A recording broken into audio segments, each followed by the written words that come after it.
Selamat pagi, Assalamualaikum. Kita masuk ke bab 5 ya, kewajiban lancar. Nah, untuk materi kewajiban lancar ada di halaman 80. Kita lihat di situ terbagi dengan 3. Hutang usaha, terus hutang jangka panjang yang jatuh tempo dalam jangka pendek, dan wesel bayar jangka pendek. Nah, kita langsung masuk nih ke contoh yang pertama. Asumsikan sebuah perusahaan menerbitkan wesel bayar 90 hari. Nah, dengan bunga 12% sebesar 2 juta tertanggal 1 Agustus untuk PT Suci Hati guna membayar hutang usaha yang telah lewat jatuh tempo sebesar 2 juta. Nah, pada tanggal 1 Agustusnya tadi kan pertamanya hutang usaha yang telah lewat jatuh tempo. Jadi awalnya itu hutang usaha. Nah, ditukar dengan wesel. Wesel bayar itu sama juga sih, hutang tapi dalam bentuk surat wesel, kayak wesel tagih yang sudah kita pelajari. Tapi wesel tagih itu kan sama dengan piutang, kalau wesel bayar sama dengan hutang. Nah, tapi bedanya dengan hutang adalah kalau wesel bayar itu bisa bertempo bayarnya. Jadi nggak hanya 30 hari tapi bisa lebih dari 30 hari. Nah, seperti contoh di sini adalah 90 hari atau 3 bulan ya. Jadi karena utang usahanya diganti dengan wesel bayar, jadi gini, di kasus ini dia tidak bisa membayar dalam 30 hari ya. Jadi utang usahanya udah lewat jatuh tempo. Jadi berarti kalau dia belum punya duit untuk membayar, dia harus mengeluarkan wesel bayar ya ke bank. Apa wesel bayar itu? Wesel bayar itu sama dengan wesel tagih. Jadi yang mengeluarkan bank, kita ke bank beli si yang punya hutang itu beli wesel bayar. Nah, itu kalau yang punya hutang wesel bayar. Kalau untuk yang punya piutang namanya wesel tagih. Nah, kita ini wesel bayarnya ini jangka waktunya 90 hari dan ada bunga sebesar 12% per tahun. Jadi kalau 90 hari berarti 3 bulan gitu ya. Nah, di sini pertama pada saat penukaran hutangnya tadi kan saldo normalnya di kredit, diganti menjadi di debit. Nah, di kreditnya yang dimasukkan adalah wesel bayar sebesar 2 juta tanggal 1 Agustus. Ya. Lalu di sini jatuh tempo membayar hutang usaha. Nah, kalau kita hitung jatuh tempo seperti kita waktu mencari piutang ya, jatuh temponya kapan?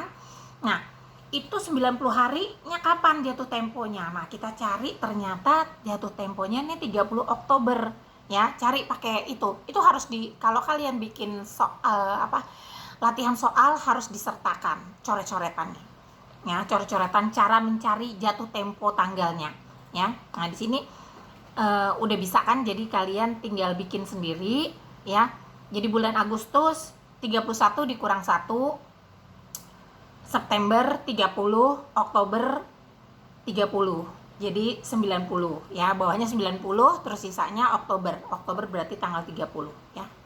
Pada saat wesel bayar jatuh tempo, jurnal mencatat pembayaran pokoknya 2 juta ditambah dengan bunganya 2 juta kali 12% kali 90, karena ini pakai hari 90 hari jadi 90 per 360. Jadi tanggal 30 Oktober wesel bayarnya kalau sudah dibayar berarti taruh di sisi debit ya. Nah, di debit terus tambah beban bunganya, kita juga harus membayar beban bunga ya sebesar 60.000. Nah, kreditnya kas, berarti kas yang kita keluarkan 2.060.000. Jadi bertambah karena ada beban bunga, biaya bunga. Ya. Selanjutnya kita lihat lagi, itu tadi kalau beli barang ya, membayar hutang, misalnya beli barang. Nah, gimana kalau memang minjem duit?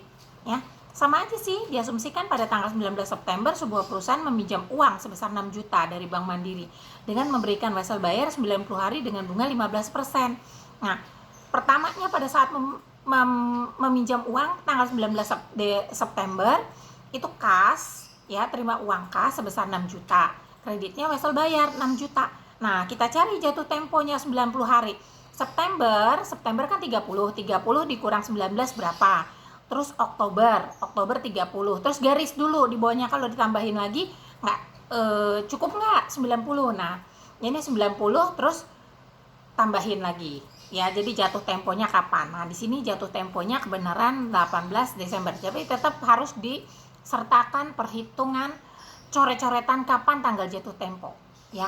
Kalau enggak berarti nyontek. Di sini bunganya berapa? Kita cari 6 juta kali kan bunganya 15%, 90 hari per 360. Jadi bunganya 225.000. Jadi jurnalnya pada saat pembayaran, Wesel bayarnya tetap 6 juta di debit, terus beban bunga 225, kas yang kita bayar 6.225.000. Ya, itu seperti itu. Nah, di sini gini, contoh ketiga. Pada tanggal 20 Agustus, Septa menerbitkan wesel bayar 90 hari sebesar 40 juta untuk PT Rahma guna membeli barang dagangan. Rahma memberi diskonto 15%, yaitu sebesar 1,5 juta. Coba kalau kita kalikan berapa ya? 40 juta kali 15% itu 1,5 yang didebit ke beban bunga. Ya, hasil yang diperoleh sebesar 38.500.000 didebit ke persediaan. Jadi gini ya. Misalnya kita meminjam uang 500.000, bunga 10, diskontonya 10%, ya. Sama bunganya 10%, tapi kalau bunga itu kan 500.000, kita harus bunganya 10% berarti kan 50.000. 50.000 berarti yang kita bayar nanti itu 550.000. Nah, kalau diskonto itu gini. Kita hutang 500.000, diskonnya 10%. Diskontonya sama juga bunga itu diskonto, tapi dipotong gitu ya, 50.000. Nah, uang yang kita terima atau nilai barang yang kita terima senilai 450 langsung dipotong. Nanti kita pada saat membayar nggak plus bunga lagi, tapi bayarnya 500.000 gitu ya. Jadi dipotong duluan ya bunganya gitu ya. Nah, jadi jurnalnya 10 Agustus ya, pada saat jatuh tempo persediaan pada saat menerbitkan wesel bayar 20 Agustus itu ya. Terus di sini memberikan diskonto hasil yang diperoleh ini 10 Agustus pada saat wesel dibayar. Hasil yang diterima entar dulu. Gini tanggal 10 Agustus 20 Agustus nih harusnya ya, salah ya. Jadi 20 Agustus persediaan ya, membeli barang dagangan kan persediaannya cuman 38.500 karena dipakainya beban bunganya atau diskontonya 1.500.000, tapi dicatat sebagai beban bunga 1.500.000. Kreditnya wesel bayar 40 juta ya. Jadi bukan 41.500.000 tetapi 40 juta. Nah, ini perbedaannya dengan yang bunga biasa dengan yang diskonto ya. Nah, pada saat bayar wesel bayar jatuh tempo itu hitung sendiri 8 November wesel bayarnya di debit sebesar 40 juta, kreditnya kas ya. Jadinya cuman bayar 40 juta karena persediaan barang dagangan yang kita terima cuman 38.500. Jadi sudah dipotong bunga ya yang disebut dengan diskonto.